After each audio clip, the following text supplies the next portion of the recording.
Hello and welcome to the epic conclusion of the Fighters Guild questline in Oblivion. The story so far has us, a veteran of the Fighters Guild, rise to the esteemed rank of Guild Champion. Despite our previous demotion, after Velena Donton's son, Varanus, perished during a contract thanks to the Blackwood Company, with former Guild Champion Modron O'Rain expelled for his hand in giving Varanus the contract. We are not welcome back in the Guild Hall either. Despite this, we find ourselves Guild Champion for our deeds. A Guild Champion, that is, with our contracts, presumably thanks to the undercutting of our competition. And so we're sent back to the former Guild Champion Modron O'Rain's house in Coral, as tensions versus the Blackwood Company come to a violent conclusion.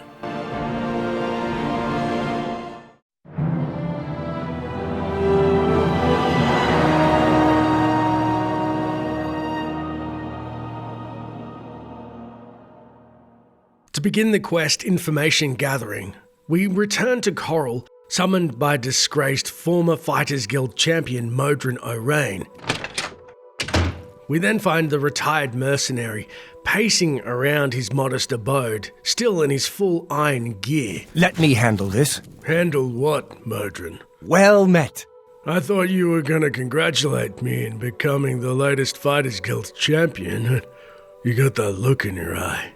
Oh no, you've got duties. These certainly won't be official duties. Fact is, you'll likely be expelled from the guild if Velena gets wind of the fact that you're here. And I've already been expelled. Doesn't mean I'm done, though. I'm taking down the Blackwood Company, and I want your help doing it. Look, Usually I wouldn't want to get involved. I just became the Fighters Guild champion, but honestly, even as champion they don't have contracts for me. So what's the point? Tell me, how do you propose on dealing with this Blackwood Company? To bring them down, I need more information. My sources tell me they're trying to expand, and they've set up camp in Glade Mist Cave. I want you to go there and capture Ajum Kajin, one of their leaders. Bring him back to me. I'd like to spend some time talking to him. Ajum Kajim. Sounds made up. What are you gonna do when I get him? Have a heartfelt chat about why the Blackwood Company's stealing all our contracts? Give me a good reason why I should abduct this Ajum Kajim. He's the one in charge of this expansion. I know he's a high-ranking member of the group. An Argonian mage, from what I hear. Did you say mage? Say less. Go get him! With the enthusiastic Modron urging us on, we pause, taking a quick inventory of his home, seeing a well-made bed with no canvas sitting atop it, thinking perhaps he could have spent his leisure time painting, instead of cooking up these revenge plans against the Blackwood Company. You got him? What do you mean, got him? Got who? I haven't even left yet. Have you seen me leave this building? What is it? I need you to go get Ajum Kajin. Go get him! We then depart the Dark Elf's abode in search of this Ajum Kajim. And we begin a long ride on the Orange Road towards Glade Mist Cave to the northeast, a note in our journal. I've spoken to Modron O'Rain, who tells me that although he's been expelled from the Fighters Guild, he will still work to restore its honour. To that end, he wants me to go to the Glade Mist Cave and capture a Blackwood Company leader, Ajum Kajim. Veering off the beaten path that snakes its way to Bruma, we take in the night air and see that the cave's entrance overlooks the Imperial City nicely. Why the Blackwood Company didn't set up shop in the city versus a cave seems to be telling of their future exploits and plans. Once inside the cavern, we begin our hunt for the Argonian mage. Rounding the first corner, we find a small campfire presided over by two Blackwood Company members. One of them, an Argonian. The humanoid on the left, however, rushes to meet us in a not-so-welcoming manner. This is the part where you fall down and bleed to death! Take that! Die! Die!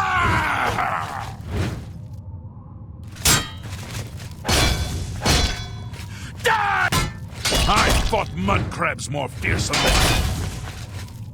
Not allowing the man to get out his tired mud crab taunt, we're shocked to see he is an Imperial, and the rumour that the Blackwood Company is foregoing their beast folk only policy as their numbers spiral out of control is all but confirmed. Curiously, the only piece of Blackwood paraphernalia on the man is a Blackwood shield. He's not even worthy of full armour, it seems. Peering past the campfire into the cave to the northeast, the Argonian seems to be distracted, and we loose a single arrow at the archer. As this clearly is no Argonian mage. Searching the Argonian's body, we find among its effects a steel bow and steel arrows, an upgrade from our iron weaponry. Equipping our new bow and arrows, we make our way through the camp, past the many supply crates, showing the Blackwood Company are looking to hole up in this cave for quite some time. We snake our way through a southwestern cavern into a ravine, and as we make our way through, hear voices above. Come out where I can see you. At the end of the crevice, we find a skeleton who's lost its arm, guarding its small prize, and look inside the chest to see a paltry bounty of a weak potion of night eye and 9 gold. Hardly worth dying over. We then make our way back through to the northwest, finding another camp, this time unguarded. And to the southwest, discover where the voices had come from, as 2 Argonian archers are smartly posted behind crates as sentries, and clearly guarding something or someone of great import to the southwest, and so it's on us to break their defensive line. That's the best you can do. Nothing to worry about.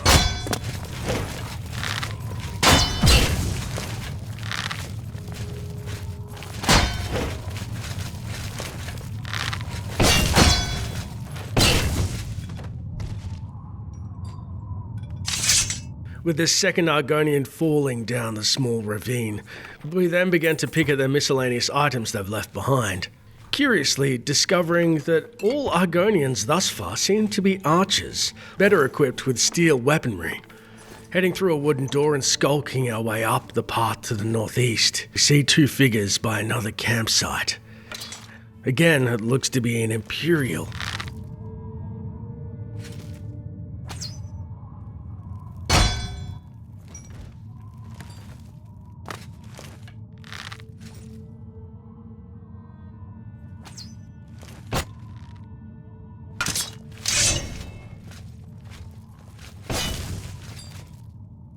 Collecting the weaponry off the Argonian's body and then the Imperial, we start to notice a pattern in the Blackwood Company. That the humans are bearing shields and melee weapons with lower grade iron armor to protect them.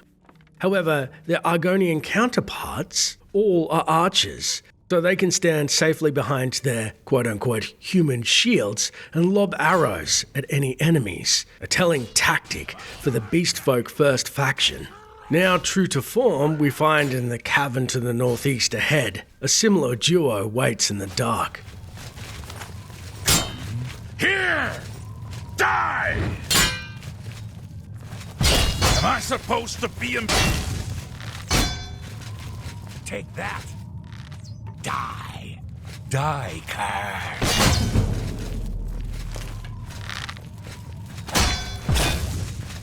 Collecting the spiked Blackwood Company's shield off the fallen Imperial, we equip it and a sword, ready for the next onslaught of melee attacks. Finding a cave winding to the east is not guarded by an Imperial that protects an Argonian, but instead 2 melee weapon-wielding Imperials acting as bodyguards for whatever's behind the final door.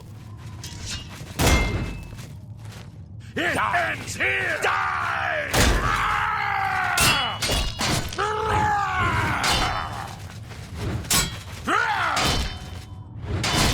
I fought mud crabs more fearsome than you. Am I supposed to be impressed? Die, you pathetic worm! Take that! That the best you can do?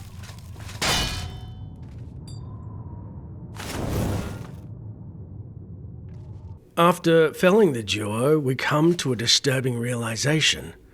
Both are Imperial and wield melee weapons primarily in iron armor, and have similar haircuts to ourselves, and wonder, could our exploits be known to the Blackwood Company? Is this a mocking tribute to our rise through the ranks, or is it simply coincidence they're hiring Imperials as human shields, as they know perhaps we would hesitate in killing our own before them? Whatever the case, after looting said Imperials, we find to our right a cupboard that houses a small armory that includes weapons, armor, as well as a whole bevy of potions and scrolls to boot, plus 5 bear pelts and 5 repair hammers.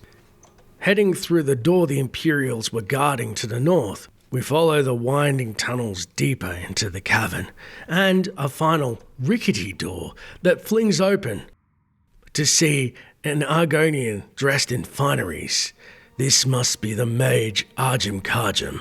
Get away. You will die here. Now, it should be noted the quest diverges into 2 distinct paths. We can bring Arjum Kajum back to Modron Rain, as we'd been tasked to do so. Or, funnily enough, even though we have to find out information from the Argonian, he's not essential at this point, and can be killed, though there are consequences. With the Argonian slain, our quest completes prematurely, reading, Arjum Kajum has died. I will be unable to learn anything more from him. Orain is unhappy I took the interrogation too far. Though, funnily enough, we didn't bother asking any questions. We can search his body to find his high-class outfit and Blackwood cuirass, plus pocket change, before returning to Orain empty-handed. The Dark Elf scolds. Since you managed to make a mess of the interrogation, we've got extra work to do if we're going to stop the Blackwood Company. With no reward for our bloodlust. Instead, we could have first approached the asinine Argonian, who would instead question. What do you want? Get away from me. As long as his cronies are dead, we can then threaten. Dead or alive, you're coming with me. Fine. I'll come with you. My guards are dead. You win, for now. Argy-bargy is forced to follow. We briefly check out his cave dwelling, finding a cupboard to the northwest that houses some gold and paint supplies, as perhaps Orain will appreciate them, as we're yet to see a canvas on his easel. Though, other than a few paltry paint supplies, we find nothing of interest. Turning heel to leave, Kajum drags his heels as we turn on him, and seeing through his simple magic, he complains. I'm beaten. Leave me alone. Not yet. Wait till we get to Coral. Inside the fallen guild champion's home, Orain awaits our arrival expectantly, appraising. You've got him. Let's talk about Arjum Kajum. What about him? This is Hashim Bajim, right? You've brought him back. Good. I want to know the size of their forces and who is leading them. I also want to know the source of their strength. Do what you must to make him talk. If you can smooth talk him, fine. If you need to wrap him up, so be it. But don't kill him. We need him to talk. Now, go tell him to sit down. If he tries to get up, I'll kill him myself. Before the interrogation begins, we note in our journal, Orain would like me to learn some things from Arjum Kajum, how large the Blackwood Company is, who leads the company, and what is the source of their power. Orain has told me I'm to use whatever means necessary to get this information. Purposefully striding towards the formerly fear-stricken mage, he boldly questions. What do you want? Is it time for torture? Ha! Do your worst. Sit down. Now. Fine. You don't scare me, beat me, torture me. I'll never talk to you. The Argonian then, to our surprise, sits down on the chair at the end of Orain's bed. A little taken aback at how nonchalant he seems, we edge towards the Dunmer, and he guides. We're making progress. Work on him until he talks. Try not to kill him. Make him sing. We now have 2 options at our disposal. 1, speech deception, or 2, painting the walls red. It should also be noted, choosing the violent option, it's still easy to kill the Argonian prematurely in pursuit of knowledge. I won't talk to you. Never. Do your worst. Our quest would also similarly complete as before, and Orain will bafflingly be optimistic with this outcome. We're making progress. Looting the lizard's goods and returning to Orain, he would similarly sum up. Since you managed to make a mess of the interrogation, we've got extra work to do if we're going to stop the Blackwood Company. Not killing our interrogation victim prematurely, we can attempt the opposite. To succeed with option 1, speechcraft deception, we can speak with Ajum Kajum and raise his disposition up to 90. Say what you're going to say. That will get you something. This can be accomplished through persuasion, charm spells, or bribes. Bribing the miserly mage, we find it works surprisingly well, and our quest will update as we've successfully cleared the first part of the interrogation. It appears Ajum Kajum may be ready to give me information, and it seems Kajum becomes more compliant. Perhaps you do understand. Perhaps I can help you a little. However, if we used fists for the first phase, as to not kill the squishy reptile, he would instead concede. Yes, enough. What? Oh, I'll tell you what you want. We can then begin the interrogation proper, asking, "Tell me, how large is the Blackwood Company?" We are over 100 strong now. We grow by the day. We then find he refuses to answer the second 2 questions, being, who leads the Blackwood Company? No, I will not betray him. I will not tell you. Tell me the secret of your strength. Never. I would rather die. I will tell you nothing. Beginning the cycle once more to befriend the mage, we give him our prized tankard as he drinks deeply, saying, "Look, sorry for pushing. Thirsty work protecting all those secrets. Drink up." I shouldn't say any more, but you have treated me so well. Perhaps I can trust you. Otherwise, slashing the scales off his hide, we can loosen that forked tongue of his.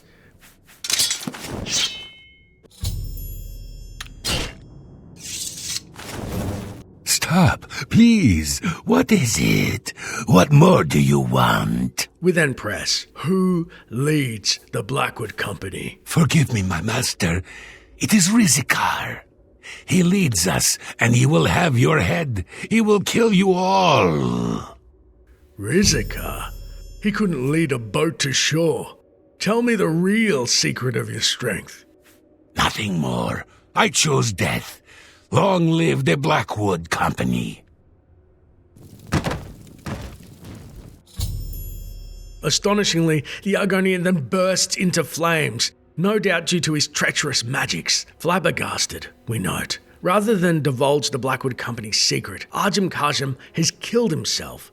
I should speak with Orain for further instructions. Looking over his corpse, it's then we find amidst his possessions a previously hidden Blackwood ring of silence. He must have slipped out of his pocket, imparting a gruesome 150 fire damage on self and the cause of his fiery demise. Turning to Orain, he rightly concludes. Damn, killed himself. Must have had some sort of magic item we didn't notice. Well, the mage is dead, but I managed to magic out of him the leader's name, Rizikar. You got some information out of him, which is good. We can use it. Here, take this. It might help you sometime. Good work. We're then rewarded by Orain a necklace we don't receive if Kajum dies early, being the Lesser Amulet of Interrogation, which, in a wry nod to our 2 choices, either buffers our hand-to-hand combat or speechcraft abilities, though probably would have been more useful before the interrogation, but beggars can't be choosers. With the grisly deed done and necklace in full view thanks to our stylish vest, the Dark Elf then goes on to appraise. We've got some work to do if we're going to stop the Blackwood Company. Good work. We then note, though we did not get all of the answers we'd hoped for, Orain is pleased with the information we gained. However, the toll of our actions and no doubt upcoming retribution against the clandestine company weighs heavily on us. And we drink to our misfortune, knowing more blood will be spilled in the growing quest for revenge.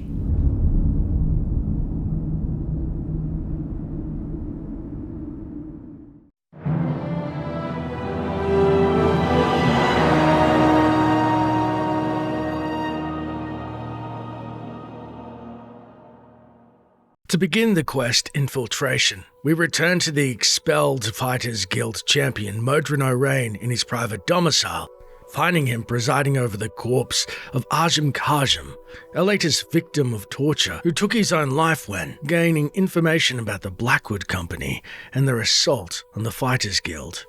Seeing an unfazed O'Rain, he gleefully states, We're making progress. Agreed. We've got some work to do if we're going to stop the Blackwood Company. What's the next move? While the information we got from the Argonian was valuable, we need more. I want you to infiltrate them. See how they work from the inside. Infiltrate them?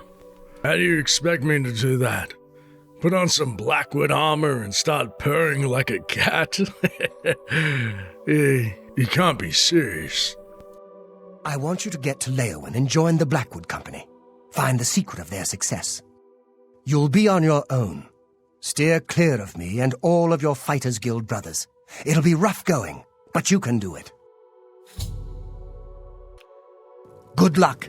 With our latest duties, we hesitantly change into the much maligned Blackwood armor we swore of. We can't help but look over at Kajim's corpse, thinking how much of a bad idea this is. We find some courage at the bottom of our tankard, a note in our journal.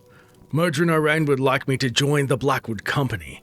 I am to go to their headquarters in Leowin, infiltrate their ranks, and follow them on a mission to find out the secret of their effectiveness. Turning to O'Rain, he simply reiterates, I need you to get down to Leowin and infiltrate the Blackwood Company. Good luck. Headed south, we make the long journey to the flooded flats of Leowin.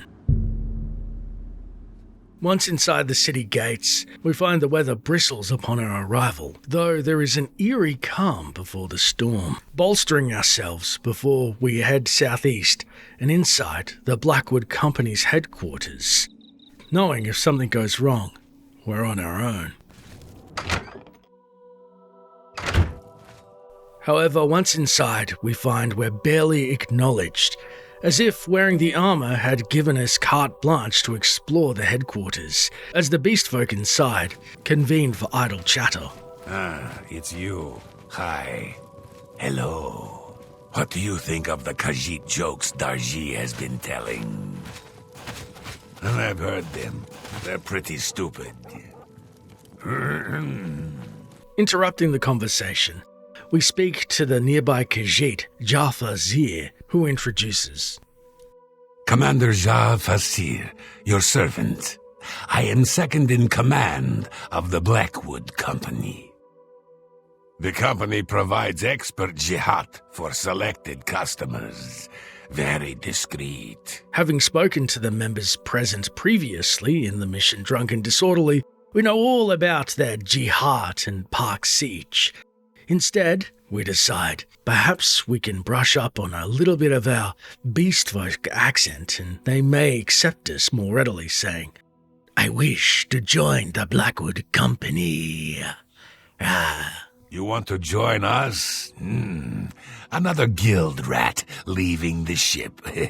Very well. Speak with Jitum Z. He handles recruitment here. Hello. Having passed the first test, we look to our right, being greeted by their not-so-venerable leader, Rizakar. Yes?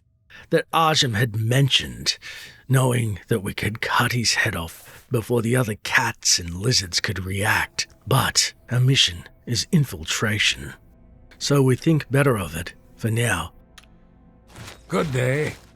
Heading to the Blackwood Company's second story and finding up the stairs an Argonian battle mage loitering about. Not our favourite of beings. Regardless, we greet. Hello there, brother. Another comes to us. What is it? What is it you want? Come for a job? Yes, I wish to join the Blackwood Company. Hey. You wish to join the Blackwood Company, do you? I think I've heard of you, though. Fighters Guild, aren't you? Done many jobs for them recently? Yes. What makes you want to join us? I need drink money, but there's no jobs with the guild. I'm sure you understand. No jobs? Ha! There is much work to be done here in Cyrodiil. The Blackwood Company is more than willing to do it. You don't look strong enough to me, though. A bit inexperienced, perhaps. Still, maybe we will find work for you. You may join, for now. Since you seem eager to get started, follow me to the training area.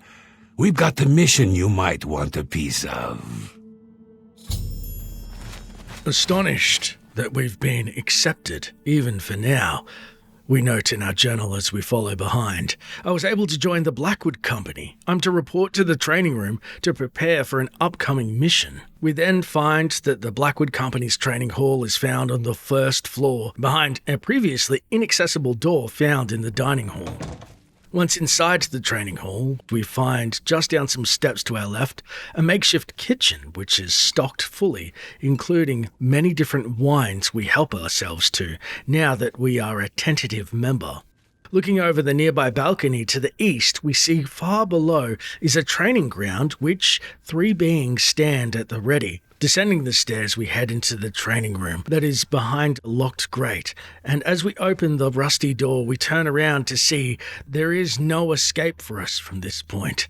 Looking around the room, we inspect the grubby bedrolls the men are forced to sleep on, and then turn to each of the Blackwood Company guards, all wearing iron armor and only one official piece of Blackwood Company paraphernalia, being their menacing-looking, spiked black shield emblazoned with their emblem. Although the 3 members have no unique dialogue at this point, quickly searching our surroundings, we find a grated door to the west, which, upon opening, we find leads to a small armory, though they only supply shoddy iron weaponry, keeping in line with how they deal with their contracts. In the alcove next door, we find a second weapons room, and decide to pick up one of the iron warhammers to best fit in, as causing blunt trauma is emblematic of the Blackwood Company's values. With our weapon equipped, we take our place with the other recruits, and Jitum Z finally makes his way down the stairs, approaching to inform.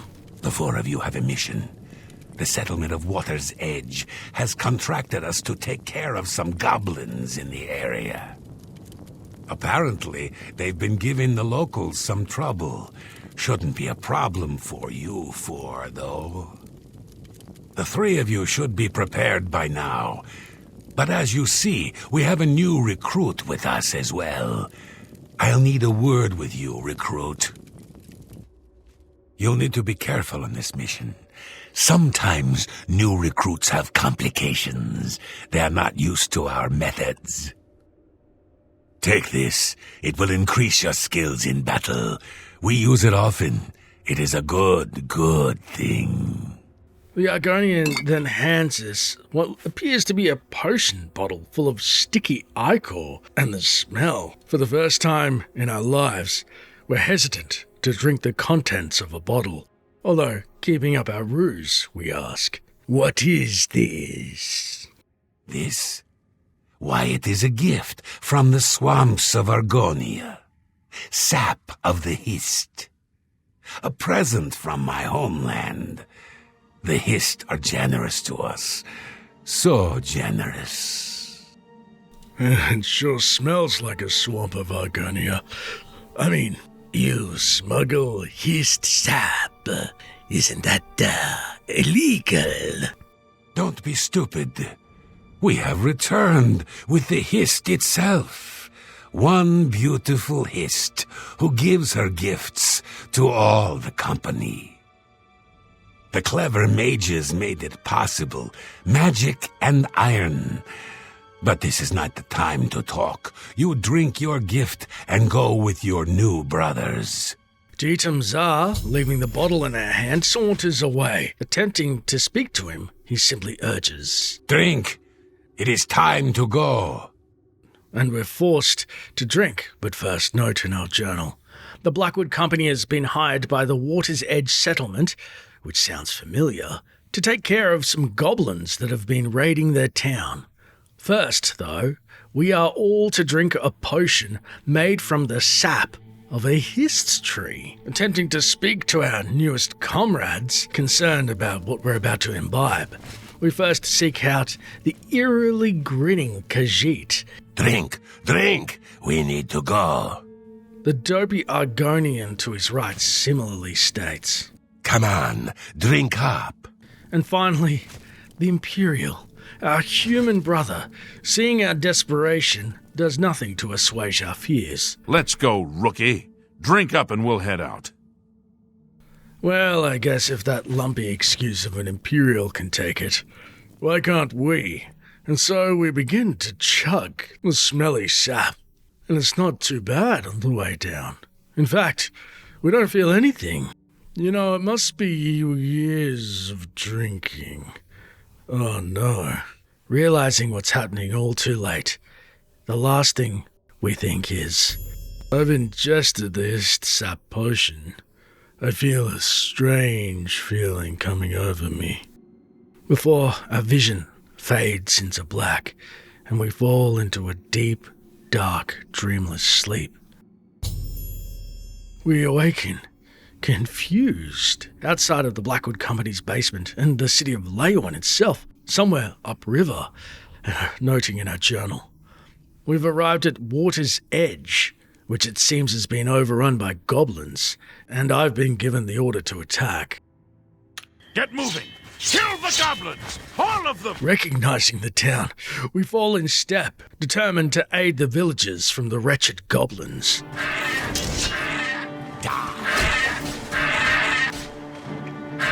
What's the matter?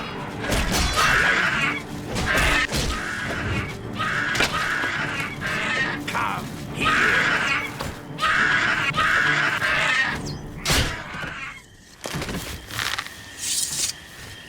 You finish the cleanup, new blood.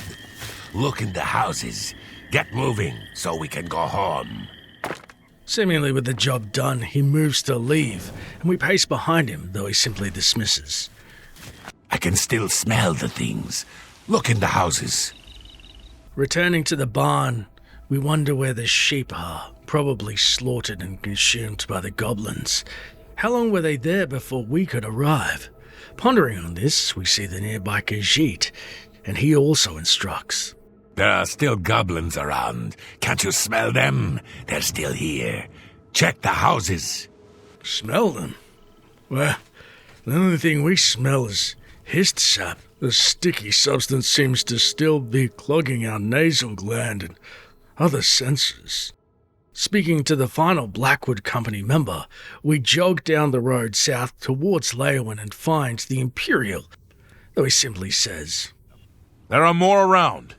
Look in the houses. No wonder the Blackwood Company's got its reputation for half-assing contracts.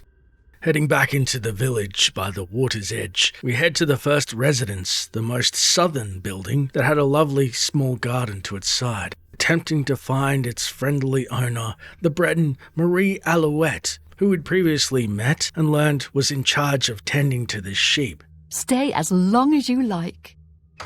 Cautiously opening the door to her abode, and see, in her stead, a goblin casually wandering around her abode. Until it meets the wrong end of our whacking stick mid-yawn. Looking around the farmhouse, we see no Marie. Making our way to the house in the middle of town, we then enter Edouard Retienne's abode, once housing the proud Breton farmer and his wife Jolie. Stay as long as you like. We find the couple has been replaced with a more dastardly duo, seeming uncharacteristically indolent upon our arrival, must have become lazy and slothful due to a full belly. As we eye their engorged guts in disgust, attempting to find the missing villagers, we head to the north, where the final hut lay, being Bienna Emilien's house, the very Breton that bartered with us to pay off her father's gambling debt. Can you help me?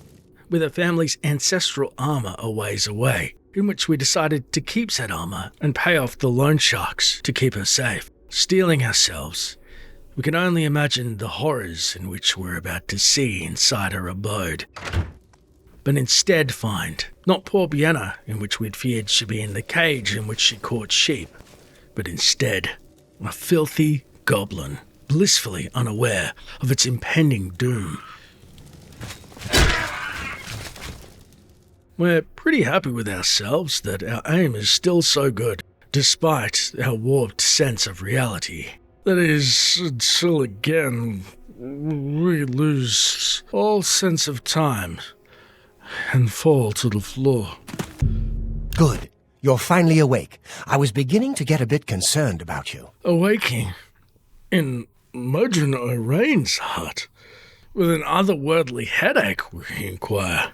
What happened? That's what I was getting ready to ask you. You were found unconscious on the streets in Leowen. Some of your guild brothers found you and brought you to me. Good to see some of them think like we do. Now, what happened out there? I don't remember. I just remember drinking hist sap and everything's hazy after that, like a bad dream. I think I went to Water's Edge and killed goblins overrunning the town, but that doesn't make sense.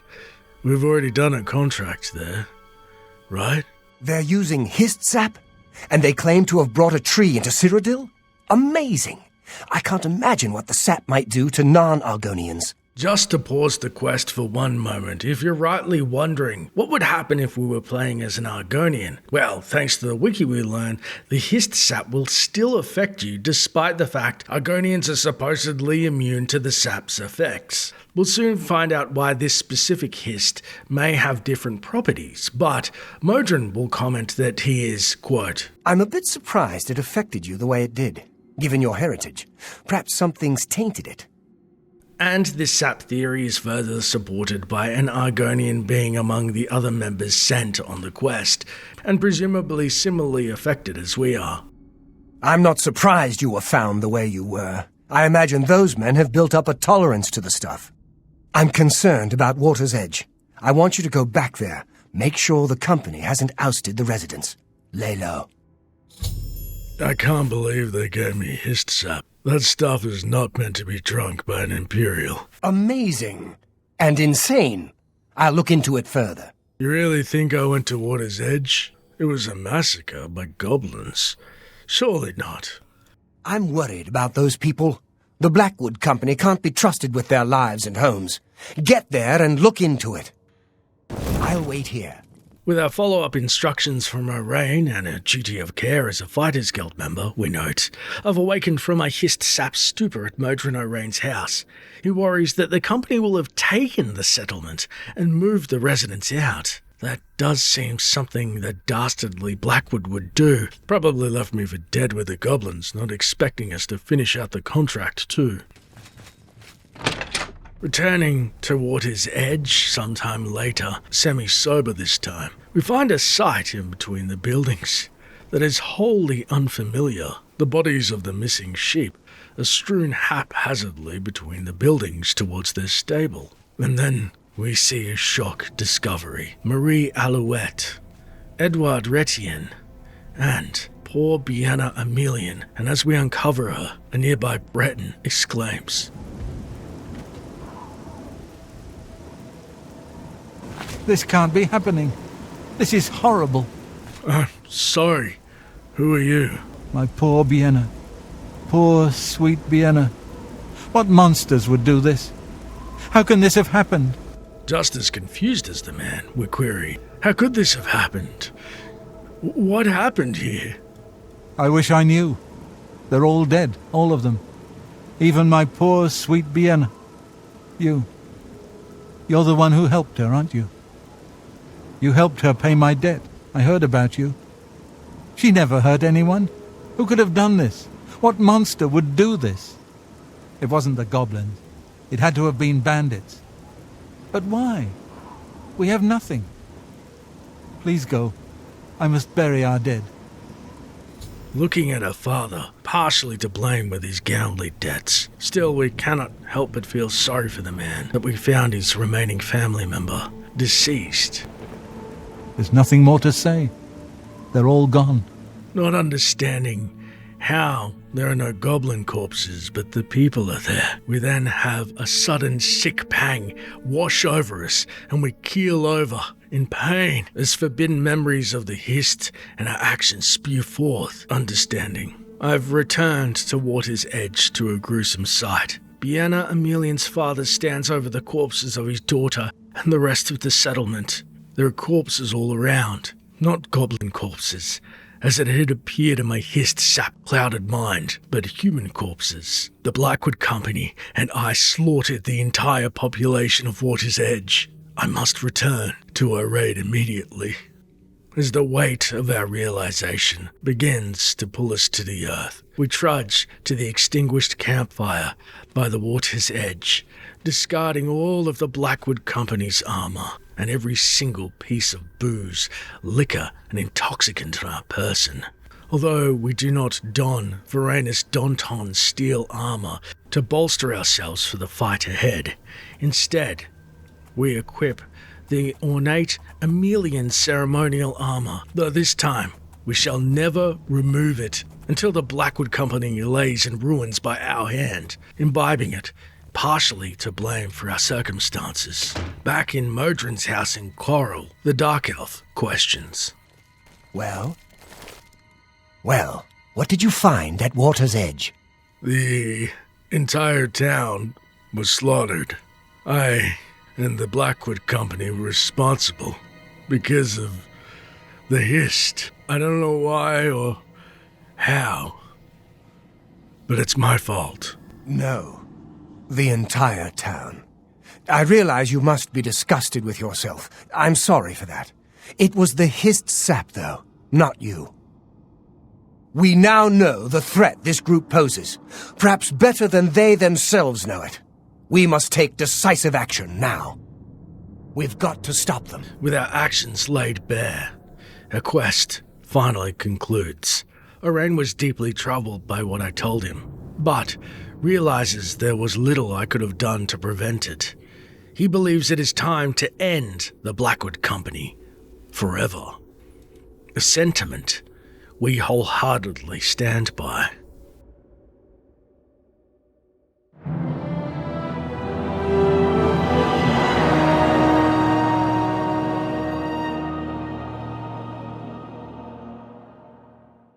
To begin the quest, the Hist, we return to Modron O'Rain in his shack to learn about our next move against the Blackwood Company, and he guides for a final time.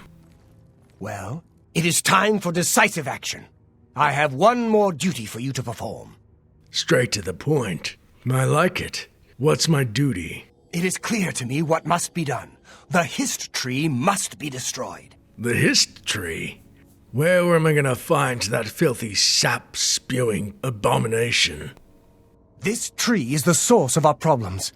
It is an abomination of nature, and it must be destroyed. As long as the Blackwood Company has access to the sap, we are all in danger. I fear they no longer know what they do. You must find a way to destroy the Hist, though I can imagine Reza Kar will have it well guarded. Expect an unfriendly welcome at their hall. So it is in the hall. I didn't see a tree in there. What do you know about this crafty Reza Kar? He's a warrior, a battle-hardened mercenary who's spent time all over Tamriel. He'll keep his prize tree locked away. You'll need to find his key. Finish it. With our final mission laid bare, we note in our journal, Modron O'Rain has decided that the threat of the Blackwood Company must be ended. He wants me to travel to their headquarters and destroy the Hist tree. It will be behind a locked door, and it is likely that only Reza Kar himself has a key. One last time. One last time, O'Rain promises as we leave his domicile, knowing if we fail, it'll be the last time we see anyone. Making our way down south to Leyawen and cutting a path through the foggy air, we cautiously enter the Blackwood Company's headquarters and are immediately confronted by Jar Fazir, the Gajit's second-in-command, who growls, You are no longer one of us, Fighters Guild spy. Traitor, your life is forfeit. As then, all hell breaks loose. Come here. Stay away. You'll never take me down. Where you fall down. Die and bleed to death. That's the best you can do. This is the part where you fall down and bleed to death. Do your worst. Am I supposed to be impressed? Am I supposed to be impressed? Don't hurt me.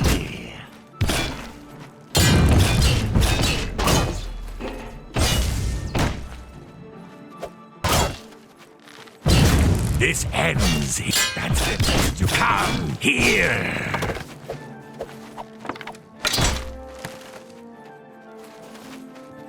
Am I supposed to be impressed? Am I supposed to be impressed? Take that! Man down! With all of the beast folk guards dead, we search their corpses and find on the felled Jarfazir not the key we expected. Instead, Tajitum Z, the Argonian battle mage's room.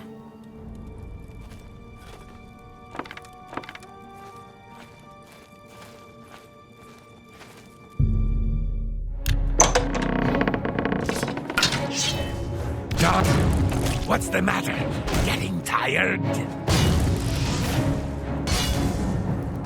With the Argonian recruiter slain, we find on his corpse the key to Rizakar's room. Noticing the head of the guild, despite being called a mighty warrior, is notably absent. Outside of some clutter, booze and nern roots, disappointingly, at level 1 at least, there's not much loot to even bother mentioning inside the hall.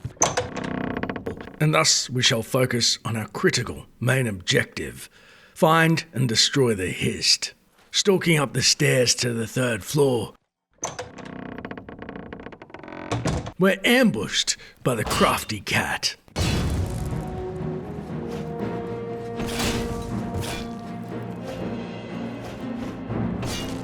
Die, damn you!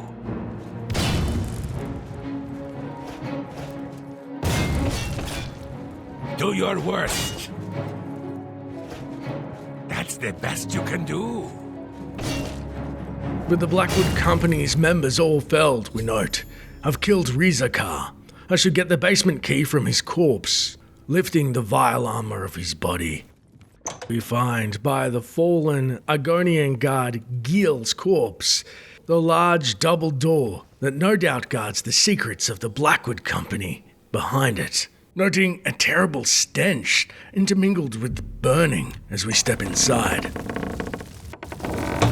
Once inside the room, we can hardly believe our eyes, with the ceiling must be at least 50 foot high above, and the Hist tree a sickly centerpiece to this sordid scenario. We see a cacophony of cogs whirring tirelessly as the steam-powered pump strains to keep up with the unending demand of extracting the deleterious, oozing mucus-coloured sap, which is being extracted from its trunk, looking as if the tree is strung up in a mockery of its former glory, like a dark elf demigod betrayed by its own kind. As our journal updates, the tree has become a perversion of nature. It's surrounded by alien machinery. If I am to destroy this monstrosity, I will need to find a way to destroy the machinery that surrounds it. Amidst the whirring of the monstrosity, we spy 2 Argonian guards and focus first on the nearest to the right. That's it. Die. You'll never tear you. Die.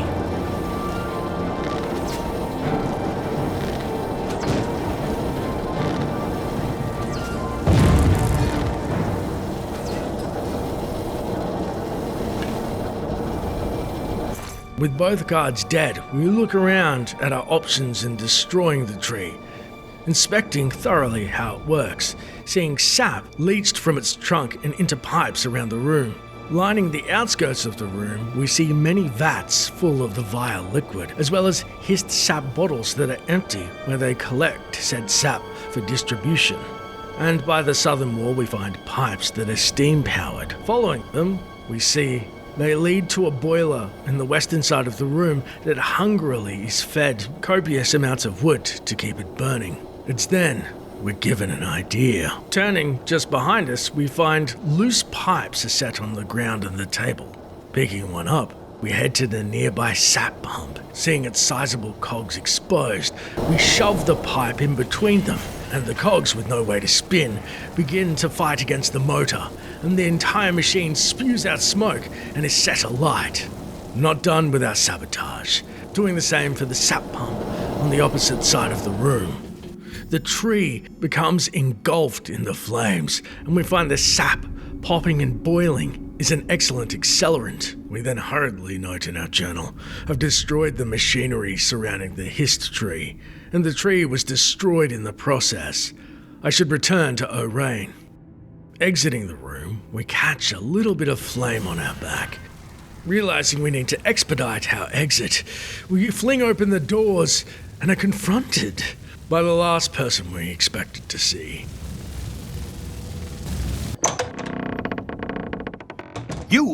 You've ruined everything. Why? Why?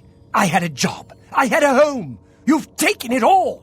I'll kill you for this. Now, Magli, don't get squirrely. Oh, you want to play it like that, huh?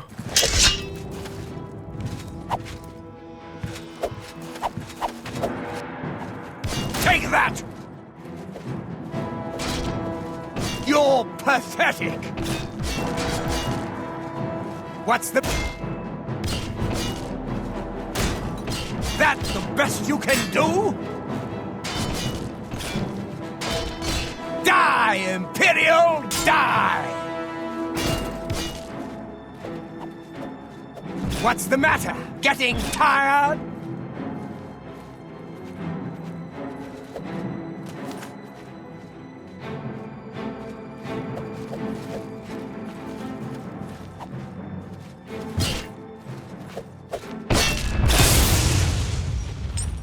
Magli's corpse ragdolls off the third floor's stone railing and falls limp onto Rana on the first floor. Checking on the corpse of the broken Bosma, we somehow still feel pity for him and his stupidity, removing the Blackwood armor off his corpse so that he's not buried in it at least, hoping the gods that he worshipped will at least allow him to enjoy tavern time and his place in the sky. And hopefully he did get paid for his family's sake. Departing the Blackwood Company's HQ before the whole place comes down around our ears, we find ourselves back in Modron O'Rain's shack in Coral, and he questions expectantly. Have you done it? Have you destroyed that foul tree? Let's just say, the hist tree is history. Well done. With that tree gone, the Blackwood Company is just another band of mercenaries. Cyrodiil is a safer place for what you've done. I want you to take this. May it serve you well. Now, you should tell Velena Daunton what has happened. Perhaps she will understand what it is we have done. I believe our work is now finished. You are a fine soldier, my friend. You've made me proud. Tell her right away. With strange helm in hand we were gifted, we note. O'Rain believes our work is now finished. He's given me the helm of O'Rain Bearclaw as a symbol of our friendship. He suggests I speak with Velena Daunton and tell her all that has transpired. Taking a moment to look at the helmet, we see that it imparts Fortify Agility 10 points on self and Fortify Endurance 10 points on self. Plus, it is a unique helm, which seems to be one of the ugliest skulls we've ever laid eyes on. It looks like a goblin, but seeing as we've never been to Morrowind, we're guessing it's some small creature that they venerate or hate, or why you put your head inside its jaw is beyond us. However, we put on said helm in thanks of O'Rain's hospitality. Now, it should be noted for Morrowind fans, they will recognize this helm as an artifact that has to do with Daedric Prince Malakath in the events of Morrowind. I won't give away the plot, as I'm sure we'll cover said quest when we get to Morrowind, and O'Rain will actually open up about this, saying, It belonged to an ancestor. Orain Bearclaw, but was lost for centuries. It was found only when Malakath wrongly believed my family line ended. It was returned to me by a stranger from my homeland, Morrowind. Wear it proudly. Perhaps you can help restore the glory of my family's name. Tell her right away. Heading to Coral's Fighters Guild chapter to speak to Velena Donton with the hideous helm on our head. We can overhear some of the locals discussing rumours of our run-in with the Blackwood Company and the desecration of their not-so-sacred hist. The Blackwood Company were taking bad hist from a sick tree. No wonder they fought blood-mad and fearless. The Blackwood Company is gone. They were working high on hist sap. That's why there were so many terrible accidents. Inside Coral's Fighters Guild, Velena Donton, not too happy to see us, nor the helm, What? angrily demands. What is it you want? You were told to stay out of my sight. I'll assume you're here to tender a resignation. Resignation? How about yours? Well, you've been hiding up here in your office. All those rumours about the Blackwood Company feeding their members bad hist, butchering people that were meant to help with their contracts, and the company plus the history being destroyed, is true, thanks to us, not you. You've done what? I had no idea it had gotten so bad. How is it you accomplished all of this? We then have two options which eventually lead to the same dialogue. However, for now, we can say, well, I don't want to brag, but I did it on my own. You would violate a direct order? I should expel you now. But this does not all fall on your shoulders. Much of the fault is mine. Otherwise, we can confirm the truth of, I worked with none other than Modron O'Rain. Couldn't have done it without him. With Orion, he was dismissed. I should expel you now. But no, it isn't Orion who is to blame. I fear it is I. I love the Fighters Guild and all its members, perhaps to a fault. I fear my concern for them has made me blind to what's been happening around me. If it were not for you and Orion, I dare not think it. Now we must speak about what you've done and how it will affect any further advancement. Because of your actions, I am hereby stripping you of your rank of champion. You were reckless, foolhardy, and dangerous to yourself and the guild. They were also brave and necessary. Because of this, I am hereby naming you Master of the Fighters Guild, effective immediately. The guild has passed me by. You are its future. Take your responsibilities seriously. I wish you luck.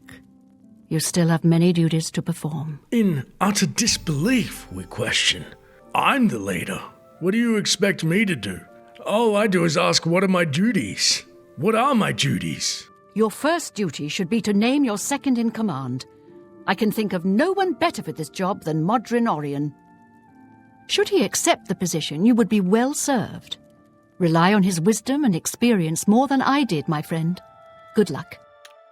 Go hurt something. With this new honour that we have to fully digest, we note quickly, Velena Donton suggests that one of my first actions should be to reinstate Modron O'Rain as my second in command if he will accept the post. Departing the Guildhall, admittedly a little salty that Donton never even bothered to learn how to pronounce O'Rain's name.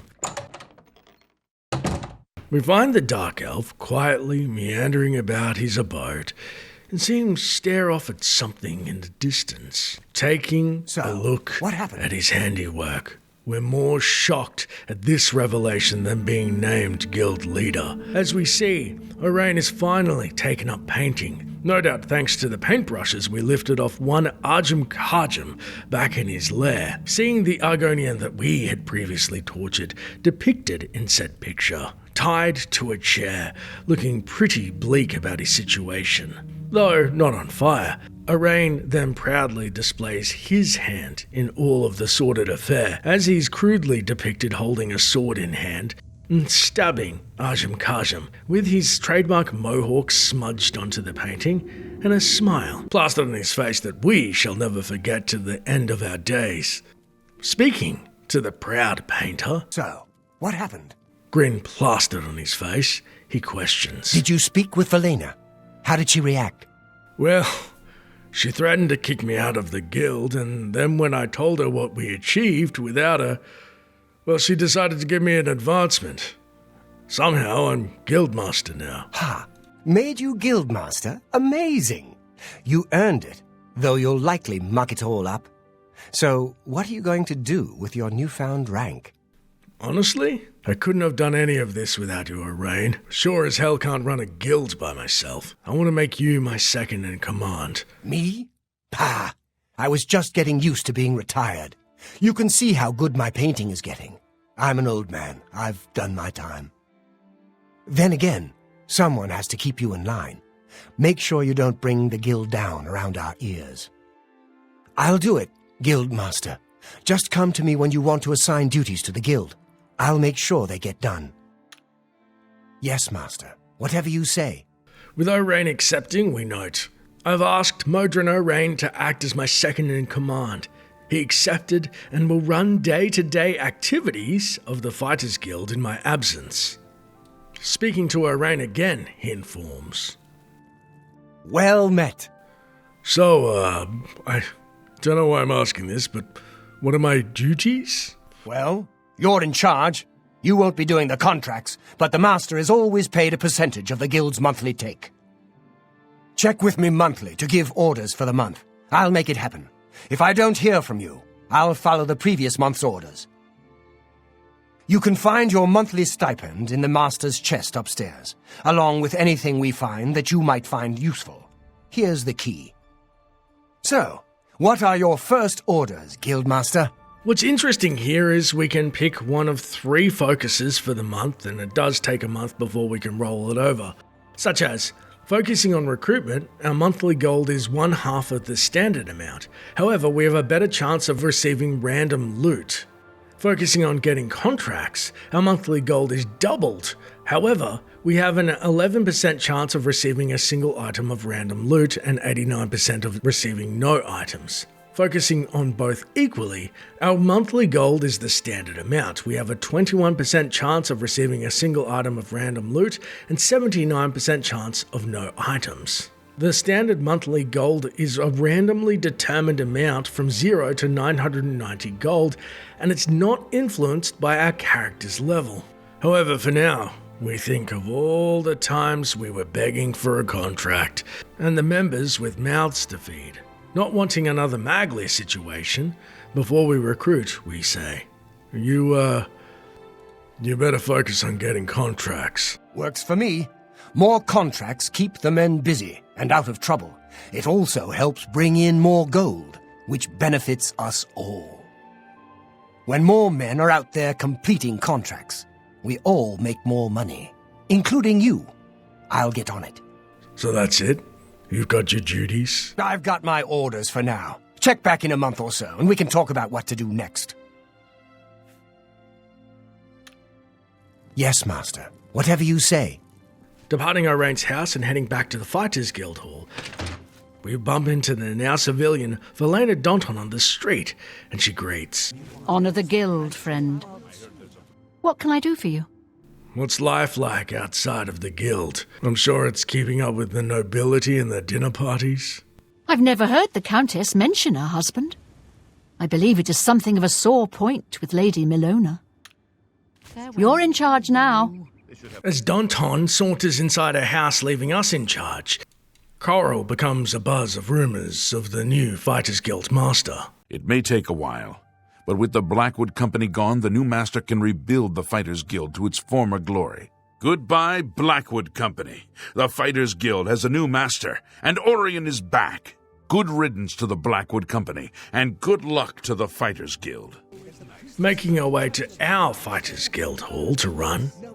Inside, we find an orc, Kurz Grow Barrel, who we never had time to speak to previously, and he greets. Yes, Master. You need me? Things could always be worse, and probably will be. I'm Kurz Grobarov. What can I do for you? Go hurt something. Up the stairs, we then see the Imperial Fighters Guild porter. who welcomes. Yes, Master. You need me? Now, it should be noted, this is the source for every single rumour in the Fighters Guild thus far. Those pages and pages of rumours, the rest of the guild porters in the game are actually Bretons. So the fact that this one man, who we would literally have to hunt down after every quest to hear said rumours about our exploits, is insane. And he still has a couple of good quips if you speak to him now, such as, I hope I can help. Did I give you the key after lockup last night? I really can't remember. Goodbye. Outside, we find an orc is practicing his archery, and we question, Hey, do you have a brother? I'm Lum Grobaroth, the cheerful one. My brother Kurz? He's not so cheerful. Dogs are an orc's best friend. Good protection, good companions, good eats. The Bruants have dogs, lots of them. Bye. Yes, Master. You need me? Back inside the guild hall, we head up the stairs to our office as guildmaster and find the promised guildmaster's chest by the eastern wall, as well as the display cases holding the worthless replicas we promise one day we will update to real weapons in case of an emergency, and sit down in our guildmaster's chair. Already bored, we see a bottle of ale in front of us and throw it against the wall with the tankard. Just because our life is much more sedentary doesn't mean that we can be so easily swayed. Looking around the desk, we see a small parchment lying next to where the tankard lay and pick it up as it reads, The Oak and Crosier. If you ever need to ask why, then you've obviously never dined there. We catered to the best. Remembering the fine food and drink at the local establishment, we decide to duck out early today. As we descend the stairs, we bump into none other than Modron O'Rain, our second in command, and he greets with a sickly sweet tone. Yes, Master. Master, I'll never get used to saying that. What can I do for you? Get out of my way, O'Rain. It's tavern time.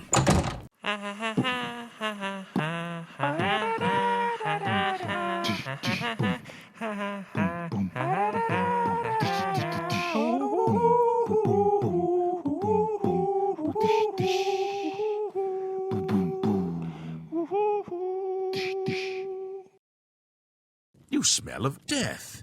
Been conjuring up dead things? If you enjoyed the video, please consider subscribing, plus leaving a comment on which questline you wish to see next, and let me know which moment in the Fighters Guild questline moved you most. Honestly, I was surprised at how much I had missed playing it the first time, Ari the Danton family, and it made the conclusion that much more epic. As always, a huge shout out to all of the Patreon supporters on screen who make videos like this possible. Thanks for watching, and until next time, Traveller.